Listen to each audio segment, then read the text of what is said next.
Oh, love the background. Oh, thank you, sir. You're welcome. You're welcome. I'm a big Nintendo 64 collector. I see it Oh, right there. I still Oh, I got can't wait this to get is able to this is play the it. original, and I've got all of the cartridges I had when I bought. And I originally bought it to play a wrestling game, and then I got into reviewing games, and then because I was a gamer, and I keep all my old consoles.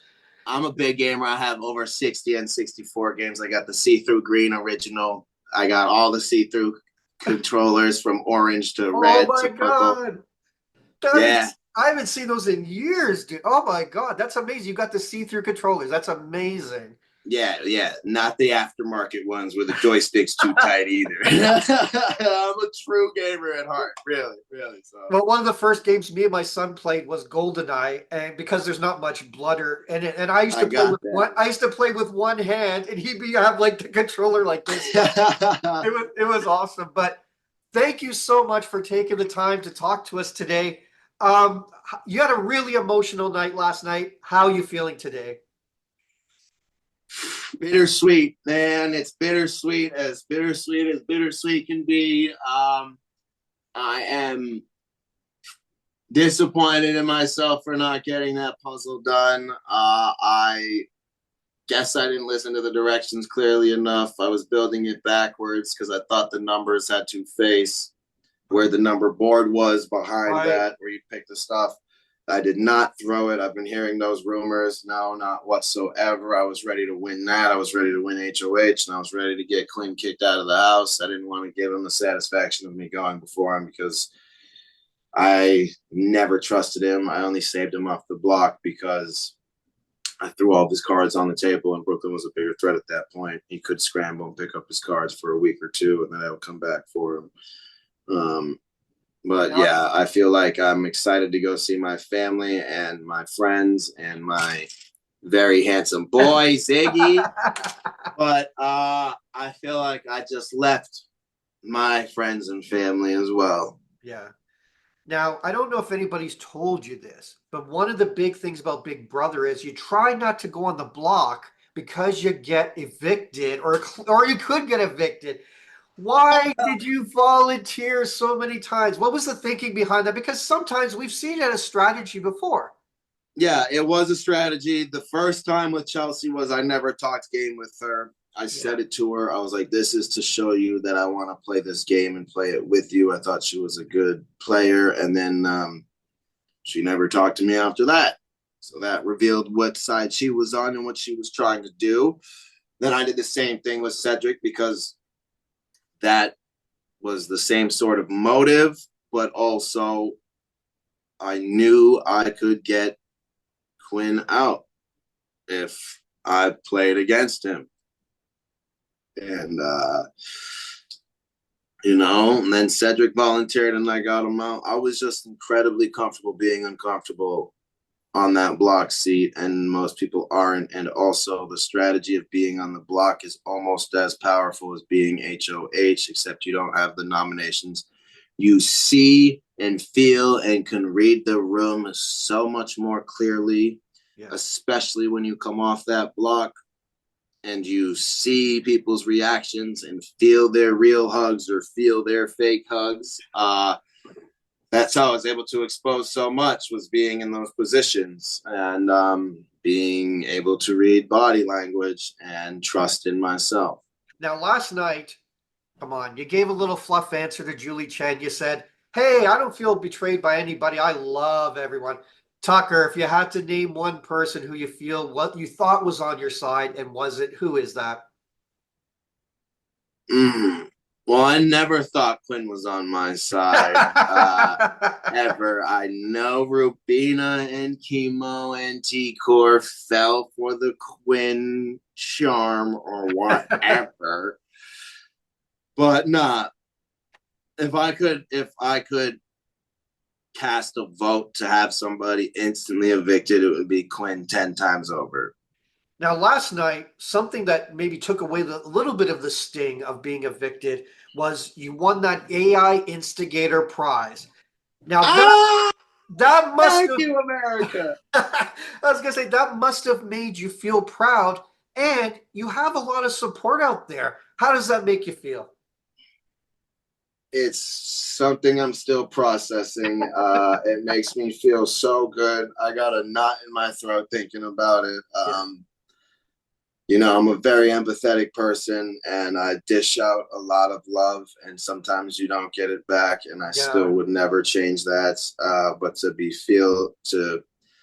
to receive that much love, it's over joyful. It's amazing. It makes me feel really good as a person because I am a people person and very empathetic. And cannot thank you guys enough for that. And there's something else you can vote on for the end of the season that I would also love. So Now, as the AI instigator, your first whack at the bat was very deep cut, and Rubina got upset. And then we saw the AI instigator get into a lot of garble and things about the moon and all this other kind of stuff. How did you? Were you worried about being found out later on? What was your strategy and thinking when it came to the AI instigator? So the first thing was it was a total misread and misfire. Rubina Right, and I talked about how do we just let people know this, because if people start running their minds about this, they could paint their whole own picture versus let's just throw it out there. There's already so much of people trying to read this and that if we right, just throw it out there and make it obvious, that's one less thing for us to worry about and one less thing for others. And it just would make our game clearer, because if someone found us in a room doing something and kissing, then they would just run off and tell people, and then it would be like, oh my god, now right. now they're not going to believe anything. And so I feel terrible. I'm so sorry again, Rubina. I never wanted to make you sad. I did not. If I knew that would be the outcome, I wouldn't have done it. But Yeah. I went from that to doing little call outs here and there to I was reading the room every day and hearing what people were saying, and they were thinking maybe this is America doing it, maybe it's someone in the room. It sounds like the BB hacker from before, but maybe this has to do with competitions. And I was like, oh, maybe it does. So the purple horse jumped over the orange cat last night underneath the stars. Is that Orion's belt? I started throwing things out there like that. I was just being specific about nonsense, and everyone was eating it up. People were trying to memorize what I was saying Yeah. about Leah's shopping list. Be sure to write this down, boys. I need potatoes and carrots and a bucket of mayo and a desk of chips, and it was all to mess with people and make them think that this was going to be competition based. I'm sure they're still thinking about it right now for the veto comp. They think it's going to be a part of OTEV or something. So it was better to end on that lighthearted note for sure. Now, a couple more questions before we go. Did you ever, we saw you with Rubina. Those were true feelings, or you're a very Yeah, good actor. Um, very true. did you expect to fall in love in the Big Brother house? And what do you see the future? Hell no. We both did not expect it whatsoever. Everyone on the outside was like, don't get into showmance. And I was like, do you guys know me? Like, I haven't had a girlfriend in a long time. I'm not someone that goes out looking for anything like that. Never have been, never will. There was a negative chance of me getting in a showmance. There was a lot of boxes I wanted to check off. Being in the Big Brother house, winning Yeah. a bunch of competitions, and having a punishment costume were part of that. But the showmance was not. But when something that real and true is right there in front of you, if I didn't go through with that, that might have been the only thing I regretted in there. I've never met someone like her before in my life.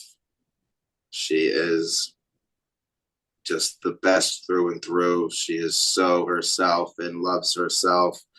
And I love watching her be herself. I could be a fly on the wall just watching her like I'm gonna be while I'm at home and she's in there crushing it. And it's gonna bring me tears of joy to see her do what she does And I can't wait to have both of our outside lives come together and see if it works, because we both know that it could be tough. We don't know how each other's outside lives are, but Yeah. we're adults with that. We've talked about it, and we do truly believe that it won't be an issue. But we know that it's a point to revisit when she gets out here, and when she gets out, I will be right here in California waiting for her. And if I could send her flowers, I would send her flowers right now. Now, one final question. There's Tucker. He's the model. There's Tucker. He's into film. There's Tucker. He's into sales and marketing. Who is the real Tucker, or is he all of those? And since you've done so well, I've never seen, it's been a long time since we have such a popular player as yourself. Would you ever play again? I would definitely play again. I'm a competitor at heart, and yeah, all those things are true. I'm also an artist, and I also love to act. So I've been painting my entire life. I've always been the goofball entertainer my whole life, and then I've studied a lot of acting. That's actually where I met Cody Calafori before in classes. I am the head chef of Icebound Bars, and I do their marketing. I'm a cook naturally. I'm from an Italian family. We know how to do it up in the kitchen. And So is my wife. So nice, nice. Lucky you. yeah. And, Oh yeah. yeah, no, all those things are very much true. I've modeled too. I've Life's all about experience. That's how I was raised, and to that own self be true. I have let the universe lead me down this path, even though I've tried to resist it a few times. It always smacks me and lets me know, just listen, and I do, and I'm forever grateful and joyful to have lived the life I've lived, and very excited to continue living it and see where it goes. Yeah. Well, this is just the beginning, everybody. Well, thanks again for taking the time to talk to us, Tucker, today. And all the best of you in the future. And I don't think your Big Brother journey is over just yet. I love to hear it. And in the meantime, throw me on the challenge or the Amazing Race or something. Let's go. Great. Rubina and I on the Amazing Race. I mean, there you go. Well, best of luck, Tucker. And again, take care. Have a great day. Thank you, John. You as well.